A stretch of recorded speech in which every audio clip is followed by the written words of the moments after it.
Bismillahirrahmanirrahim. Assalamualaikum warahmatullahi wabarakatuh. Perkenalkan, saya Nur Asia Ulfah, mahasiswi Fakultas Agama Islam, Prodi Bimbingan Konseling Pendidikan Islam, Universitas Ibnu Khaldun Bogor. Pada kesempatan kali ini, saya akan memaparkan rangkuman materi mata kuliah tahsin dengan tujuan untuk memenuhi tugas ujian akhir semester yang dipandu oleh dosen Dr. Ahmad Alim, MA. Materi yang saya akan paparkan dari materi 1 sampai 9. Yang pertama, tahsin dan tahfiz dalam Al-Quran. Yang kedua, ilmu tajwid hukum nun sukun. Yang ketiga, akhlak hamalatil Quran. Yang keempat, bacaan gharib dalam Al-Quran. Yang kelima, pilihan waktu membaca Al-Quran dan menghatamkannya. Yang keenam, hukum rotafhim dan tarkik. Yang ketujuh, iqra tekstual dan kontekstual. Yang kedelapan, hikmah pengulangan ayat Al-Quran. Dan yang terakhir, kesembilan, waqaf, ibtida, dan saktah. Tahsin dan tahfiz Al-Quran. Al-Quran mencakup seluruh ilmu. Wa nazzalna 'alaikal kitaba tibyanan likulli syai'in wa hudan wa rahmatan wa busyra lil muslimin. Dan kami turunkan kitab Al-Quran kepadamu untuk menjelaskan segala sesuatu sebagai petunjuk serta rahmat dan kabar gembira bagi orang yang berserah diri muslim. Quran Surat An-Nahl ayat 89. Ilmu tajwid hukum nun sukun dan tanwin. Hukum nun sukun dan tanwin ada 5, yaitu idhar halki jelas, contohnya minhum. Idgham bigunnah dengung, contohnya faman ya'mal.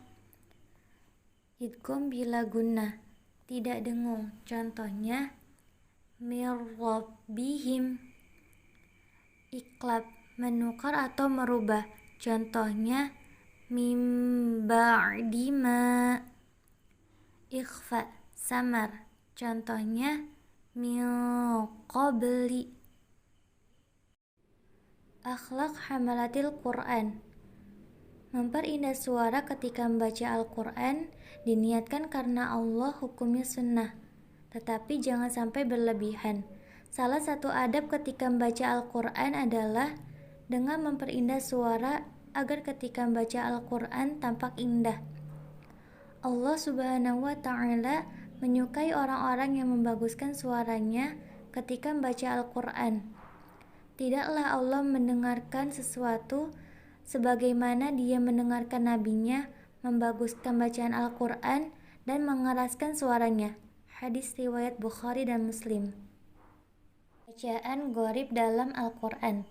Saktah, yaitu membacanya dengan berhenti sejenak tanpa bernafas sepanjang 2 harokat. Contoh bacaan saktah Quran Surat Yasin ayat 52, yaitu qalu ya wailana man ba'athana min marqadina hadza ma wa'ada ar-rahman wa sadaqal mursalun. Nakal secara bahasa berasal dari kata naqla yankilu naqlan, artinya memindah atau menggeser. Pengertian nakal adalah memindahkan harokat hamzah ke huruf mati sebelumnya dan setelah itu hamzahnya dibuang. Dalam qiraah Imam Asim, riwayat Hafs, hanya ada satu lafal nakal terdapat pada surat Al-Hujurat ayat 11, yaitu pada kata bi'salismul fusuq. Cara membacanya yakni memindahkan harokat alif kasroh pada huruf lam yang mati. Bacaan gharib dalam Al-Quran.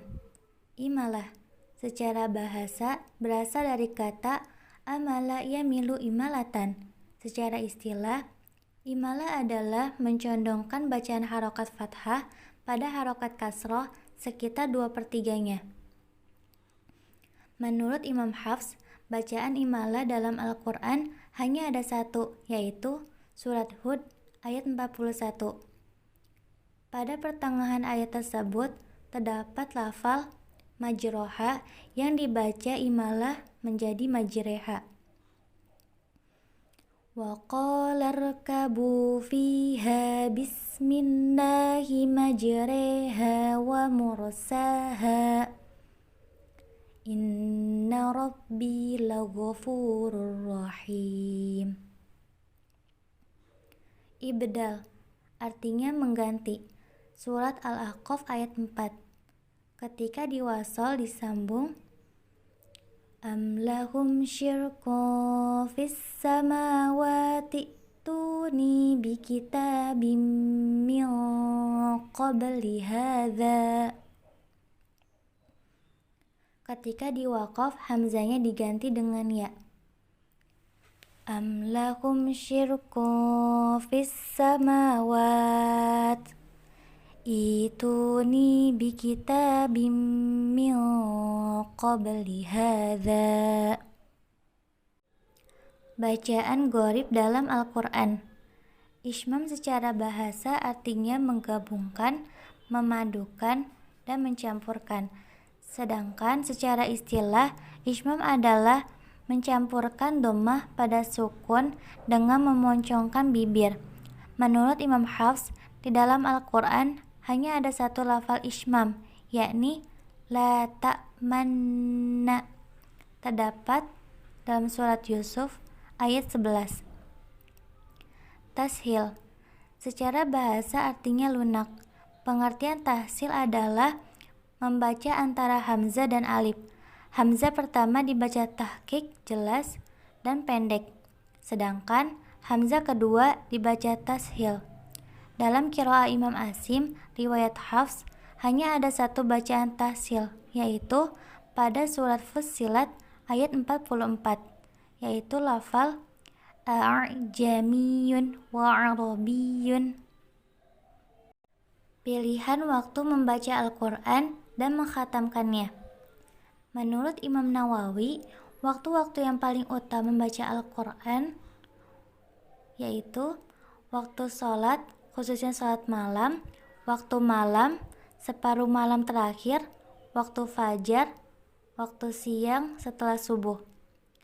Hari-hari utama membaca Al-Quran: hari Arafah, hari Jumat, hari raya umat Islam, hari Senin dan Kamis, hari pengangkatan amal, 10 terakhir Ramadan, 10 pertama bulan Zulhijjah.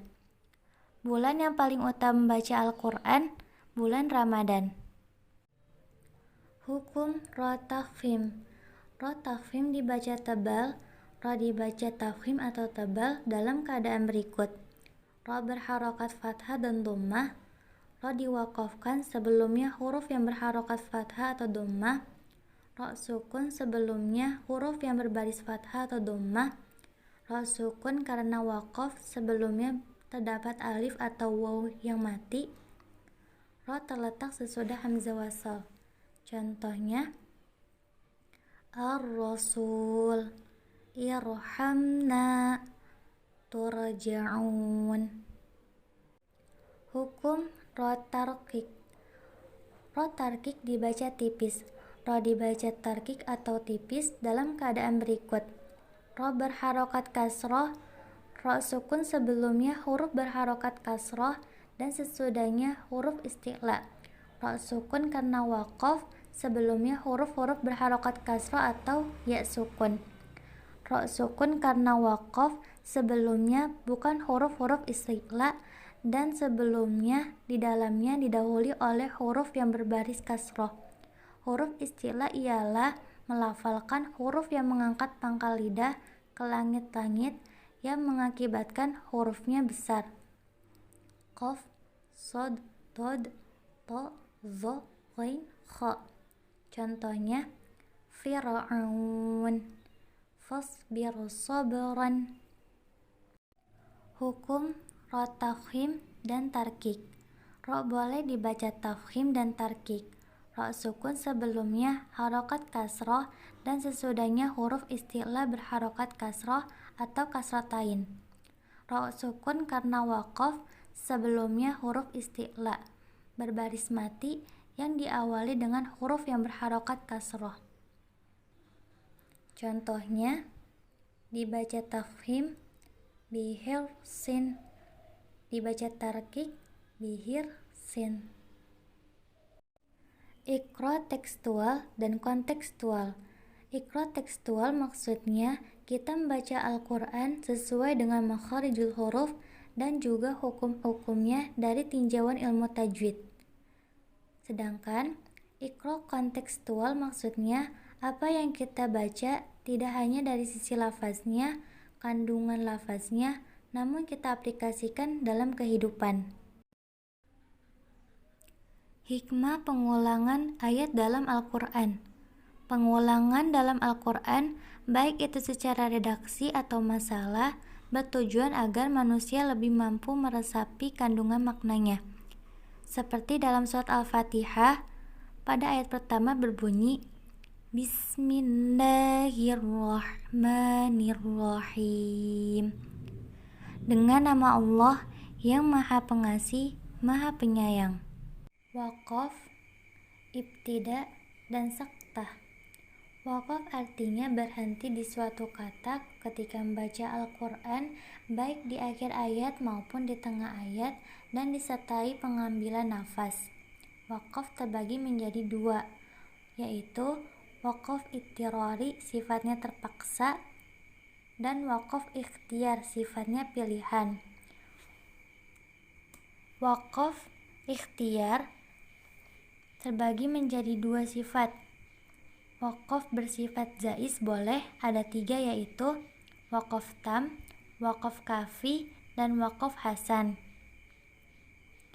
Waqaf bersifat mamnu terlarang ada dua, yaitu waqaf qobi, waqaf akbar. Ibtida artinya memulai, melanjutkan bacaan lagi dengan menggunakan kalimat sebelum waqaf.